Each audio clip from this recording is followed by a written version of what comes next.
oferecimento de Keuni. Há 100 anos, oferecendo o melhor em cosméticos. ABSB, Associação Brasileira de Serviços de Beleza.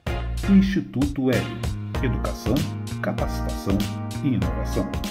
Olá, estamos no ar com mais um episódio do seu Beleza Cast, o seu podcast no mercado de beleza. Hoje eu tenho o prazer de receber aqui em nosso estúdio a Érica Souza. Ela é especialista em marketing e, logicamente, nós vamos conversar sobre o marketing para salão de beleza. Érica, seja bem-vinda ao nosso podcast, que representa a gente bater esse papo aqui sobre comunicação e marketing voltado ao mercado da beleza. Obrigada, estou muito feliz com o convite, acho que vai ser uma troca muito legal.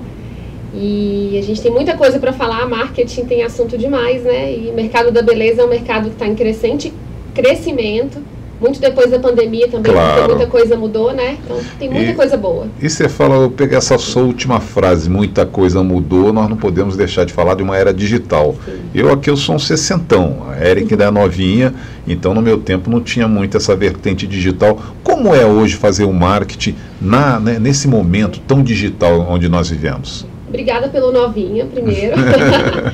Então, quando a gente fala de digital, envolve muita coisa, né? A gente pode falar de performance, de redes sociais, de estratégias de mídia, tem muita coisa dentro desse bolo.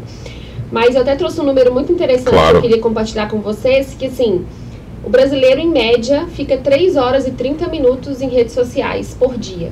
Parece um número pequeno, mas se a gente for pensar aí, 24 horas, 8 horas dormindo, é muito tempo que a gente fica em redes sociais. E nesse tempo que a gente está nas redes sociais, a gente é bombardeado por comunicação, né? Então, é cada vez mais desafiador fazer marketing digital, por vários motivos, né? Assim, para as empresas no geral já é desafiador, porque eu estou falando de muita informação que impacta as pessoas o tempo todo.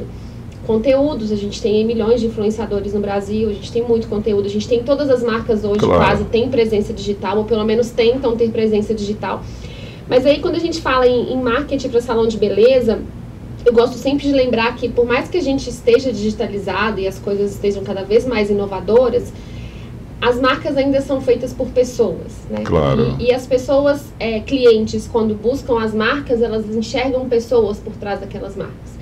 Então, mesmo no digital, é importante que a gente tenha, primeiro, né, um conteúdo atrativo, tenha presença digital. Interessante. Entenda que existe todo um ecossistema ali. Então, se eu tenho um Instagram, dando um exemplo um pouco mais claro, né? Se eu tenho um Instagram, é importante que eu tenha diversidade nos conteúdos que eu publico, falando em salão de beleza, por exemplo, Sim. né? Que eu tenha diversidade nas fotos que eu publico, nas pessoas que estão na minha rede de fotos mesmo, de modelos. É mais ou menos como você tentar humanizar o que é virtual. Exatamente. Essa humanização diversa, ela é cada vez mais importante. É interessante. Eu estava participando agora de uma URA há pouco tempo atrás, resolvendo uns assuntos pessoais meus, e no meu banco. E eu digite 1, parede de 2. O que eu digito? Eu quero falar com gente, eu quero me comunicar, nem que seja virtual, Sim. mas eu quero falar oi para você, Érica, e você me responder: oi, Valdir, como é que você está? Alguma coisa nesse sentido.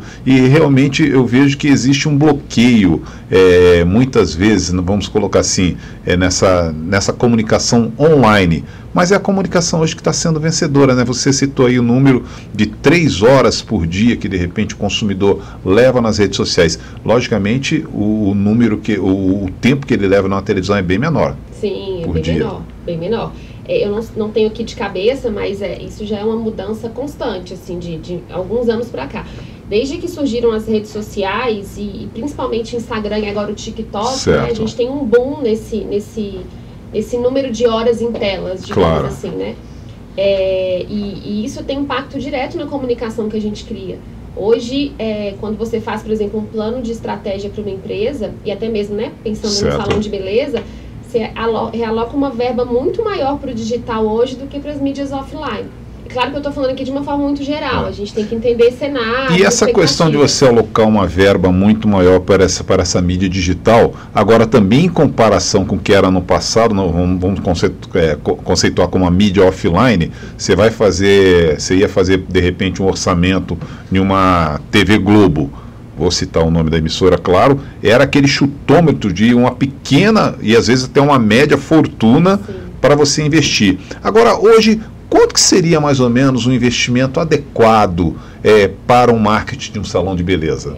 Você tocou num ponto muito interessante, assim, embora é isso, né? As pessoas não estão mais tanto em televisão, claro. Mas uma veiculação na Globo não ficou barato por conta disso, né? Continua sendo caro por vários outros fatores, né? Porque a gente tem os canais fechados, a gente tem merchans em programas grandiosos como o Big Brother, uma inserção no Big Brother para lá de 1 milhão. E são projetos que dão retorno, claro, de fato, né? Mas quando a gente fala em investimento em salão de beleza, assim, além de falar de valores, eu queria pontuar 2 momentos específicos. Uma coisa é quando a gente fala de mídia, né? Claro. Então é importante ter o mínimo de valor investido em mídia, seja televisão ou seja digital. Eu sempre aconselho a começar pelo digital, até para você entender quem é a sua audiência. Claro. Porque no digital, com uma verba menor, você consegue organizar a casa muito melhor do que jogar isso para um massivo de televisão. E tentar sentir mais ou menos a pegada da comunicação. Peraí, com esse investimento, com esse perfil, com esse criativo, né, com esse anúncio, eu estou conseguindo tanto. Então vou, tipo, acertar a veia. Por aí que eu vou. Você consegue segmentar, entender como você está falando. Quando você fala de televisão, é algo muito mais massivo. Por isso que você vê grandes empresas na televisão. Porque eu estou falando de algo muito mais massivo. São níveis diferentes de estratégia. Quando a gente vai para o digital, a gente brinca, fala mais como meio e fundo de funil. E televisão é topo de funil, que eu quero impactar todo mundo. Interessante. E no digital a gente acaba tentando trazer um nível de estratégia um pouco mais detalhado. E aí varia muito dos seus objetivos, né? Se o seu objetivo, se você tem um e-commerce, né, e você quer vender por um site, inclusive salões de beleza fazem isso, você consegue criar uma estratégia para e-commerce dentro das redes sociais, levando a pessoa para o seu site, claro, levando para o seu produto ou para o seu serviço. Se a sua ideia, se você não tem um site que vende, mas você tem um salão de beleza que oferece serviços incríveis, né, trazendo para o nosso cenário de salão de beleza, claro, e você quer ganhar engajamento, quer compartilhamento, quer força de marca, é outro nível de estratégia. Né? Você não vai mandar as pessoas para o seu site, você vai trazê-las para uma publicação específica, fazer uma promoção, formas com que as pessoas sigam e curtam o seu conteúdo, forma resumida. E daí que vai da importância de um profissional de marketing para esse tipo de trabalho. Porque hoje em dia, nossa, tanta coisa que a gente ouve, não, meu filho ele saca em rede social, ele fala com o coleguinha toda hora, deixa ele cuidar da comunicação do meu salão. Isso é um tiro no pé, né, Érica? Infelizmente não é. Eu gostaria, de fato, como profissional, que fosse muito mais simples. Claro. Isso é bom para todo mundo. Claro. Mas não é assim. É importante ter um entendimento, um nível de estratégia mínimo para atuar nas redes sociais. Senão você vai ser só mais um. Quando a gente fala de performance, por exemplo, a cada 10 publicações que você vê no feed ou no stories do seu Instagram, você vê uma média de 3 anúncios. Certo. Então 3 para 10 é muita coisa. A gente é impactado por anúncio o tempo inteiro.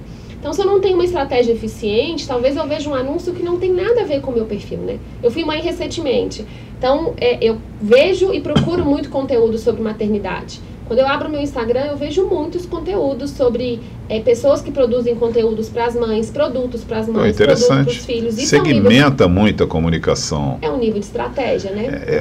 Érica, eu estava lendo uma matéria no Sebrae agora há pouco tempo atrás, num editorial do Sebrae, onde ele colocou que a maioria das empresas, elas nascem e ficam no máximo 3 anos. 3 anos acabam perdendo, ou seja, elas deixam de existir. E aí nós estamos conversando sobre marketing. Qual que seriam os 3 principais resultados para que um salão de beleza sobreviva, né, e tenha um bom resultado para o empresário durante esses 3 anos? Bem, eu trazendo um pouco para o que a gente falou até agora de digital, claro, né, acho que o principal investimento para você conseguir, o primeiro ponto que eu entendo é a presença digital, né? Você precisa estar presente, as pessoas precisam te achar quando elas jogarem o seu nome, o nome da sua empresa no Google. Isso é o básico do básico. E eles podem te achar, não necessariamente só com o site, você pode ter um Instagram, um TikTok, um Facebook, eles vão te achar de alguma forma. O sistema de buscas do Google é muito inteligente. O princípio básico tem que ter uma rede social, você tem que ter uma presença digital. Exatamente. E aí, o quanto essa sua presença digital vai ser estratégica e aprofundada, aí depende do que você tem para investir. Mas uma coisa que eu sempre digo é importante ter pelo menos um profissional alocado para isso, que é o tal do investimento em capital humano, que eu acho importantíssimo. Interessante. Porque Todo mundo acha que sabe fazer marketing hoje. E a gente tem, de fato, muitas pessoas que, às vezes, Oxalá que fosse assim, né? Oxalá que fosse assim, claro. Conseguem fazer coisas incríveis. Mas a gente precisa se preparar. O marketing muda o tempo inteiro, né? A gente tem que estudar e ler o tempo todo. Então, acho que quando a gente fala de presença digital, é um dos primeiros pilares que eu entendo, assim, de importância. Eu preciso trazer reconhecimento para a marca, eu preciso que as pessoas conheçam onde eu estou, vejam meu endereço, achem um link para falar comigo. Então, é o primeiro nível estratégico de ter presença digital, para você garantir que seu negócio, pelo menos, tenha um mínimo de visibilidade.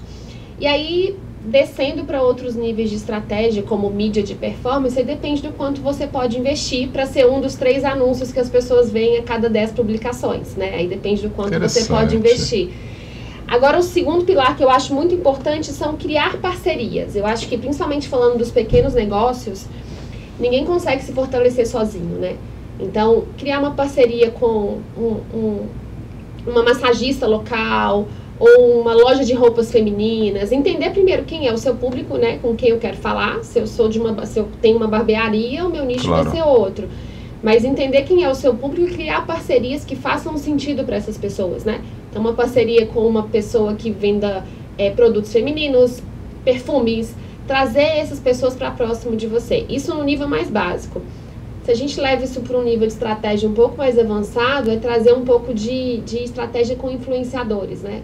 Eu sempre gosto de dizer que, embora a gente tenha muitos influenciadores e muitos deles que não tem nada a dizer, a gente ainda tem sim uma parcela que leva a sério esse tipo de serviço prestado, porque é um serviço prestado. Sem dúvida nenhuma. Que é influenciar pessoas, é uma propaganda feita por uma pessoa. E quando você consegue... E uma pessoa que é seguida, né? Exatamente. Claro, que é vista. É isso. E tem um número muito interessante que é 53, esse número é do TikTok, de uma palestra deles que eu participei há pouco tempo. Falando de TikTok um pouco agora, que é uma rede mais nova do que o Instagram, né? 53% dos usuários do TikTok afirmaram ter comprado um produto ou um serviço depois de ter visto a marca pela primeira vez na plataforma.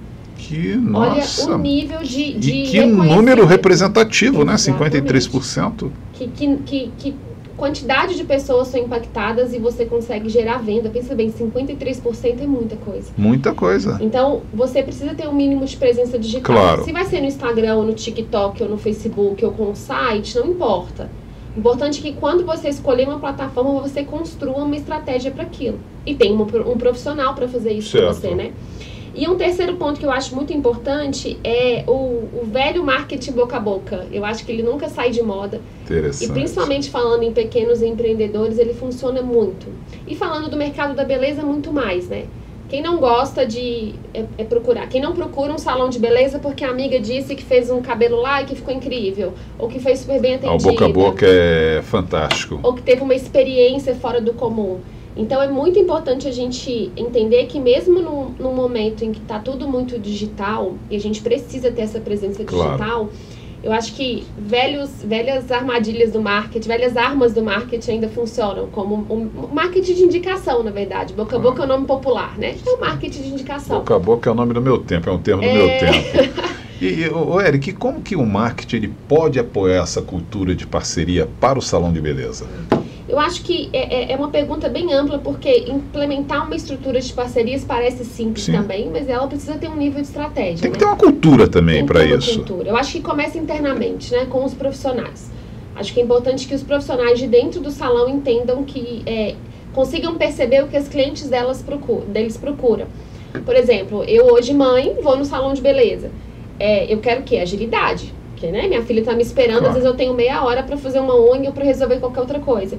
Se eu consigo concentrar vários serviços dentro do salão, é muito mais fácil para mim.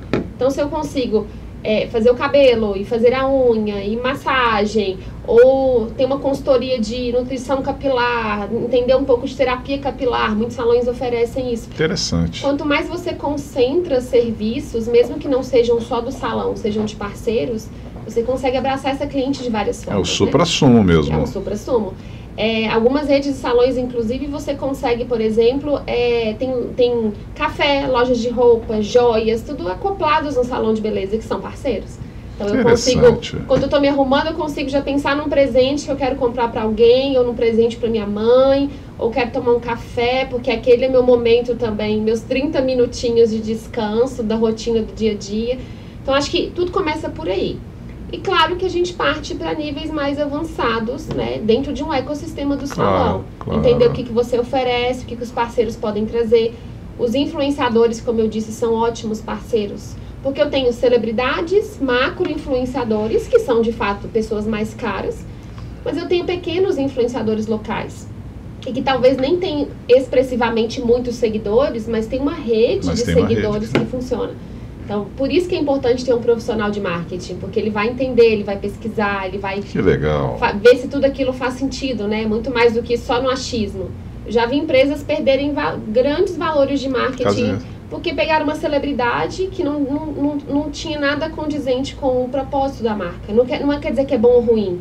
Ela só não estava amarrada com a marca. Isso é muito importante. Eu, por exemplo, como consumidor, para enxergar algum influenciador que de repente que seja, para que formate a minha opinião, tem que ser alguém que se identifique com a marca, com certeza. Exatamente. Com certeza.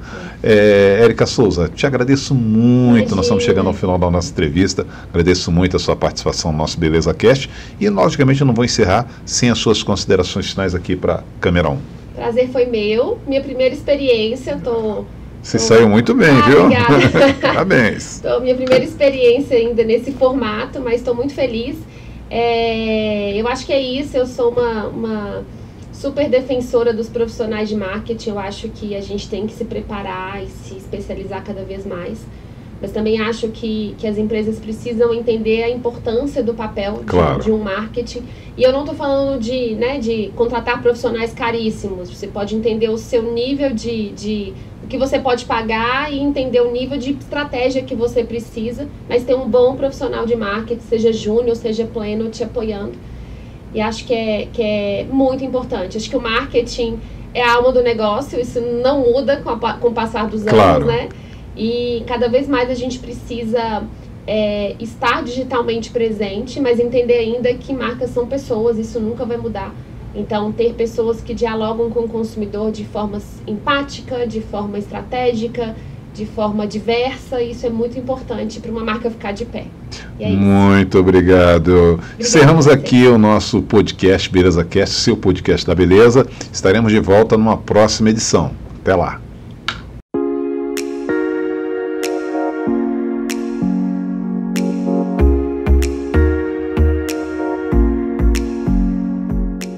Um oferecimento de Keoni, há 100 anos, oferecendo o melhor em cosméticos.